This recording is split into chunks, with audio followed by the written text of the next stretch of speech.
अब हम क्रिया विशेषण का तीसरा भेद पढ़ेंगे, रीतिवाचक क्रिया विशेषण। जिन शब्दों के द्वारा क्रिया के संपन्न होने की रीति का बोध होता है, यानी क्रिया किस प्रकार हुई है, यानी क्रिया के संपन्न होने का क्या तरीका था, क्या ढंग था, वो क्या कहलाता है? रीतिवाचक क्रिया विशेषण।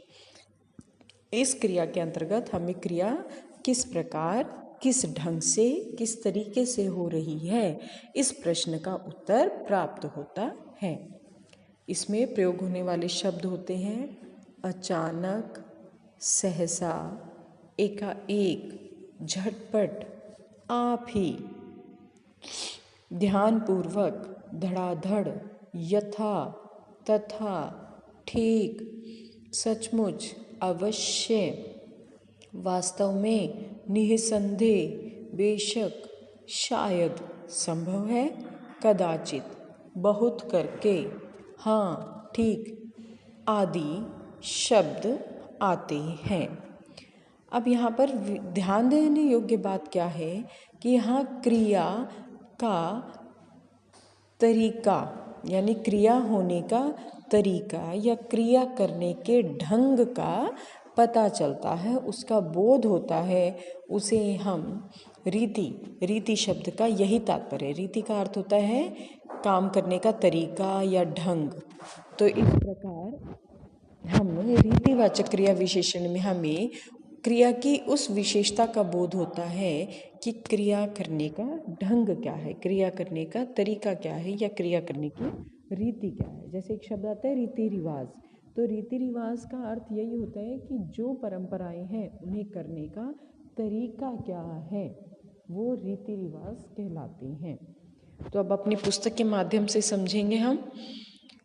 परिभाषा देखिए, सामान्य रूप में परिभाषा दी गई है, इसी को लिखें तो ज़्यादा सही रहेगा। क्रिया की रीति का या क्रिया करने के ढंग का बोध कराने वाले विशेषण रीतिवाचक क्रिया विशेषण कहलाते हैं। उदाहरण देखेंगे। वाक्य के रूप में लिखे जाने वाले उदाहरणों का ही आपने प्रयोग करना है, क्योंकि आपकी कक्षा जो है वो 7वीं है।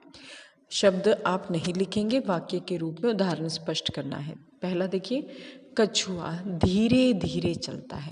अब यहाँ पर प्रत्येक वाक्य में हम प्रश्न करेंगे कि वो क्रिया कैसे हो रही है, यानी कैसे से प्रश्न करेंगे। कछुआ कैसे चलता है? धीरे धीरे। चीता तेजी से दौड़ता है। चीता कैसे दौड़ता है? तेजी से।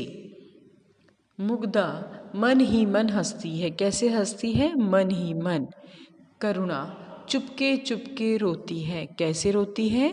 चुपके चुपके। इस प्रकार के ये शब्द क्रिया करने की रीति का बोध करा रहे हैं। अतः ये कौन से शब्द हैं? जी हाँ, ये है रीतिवाचक क्रिया विशेषण। रीति का आपको ध्यान रखना है। रीति का अर्थ होता है कार्य करने का तरीका, कार्य करने का ढंग। तो उस शब्द को हम क्या कहते हैं? रीति।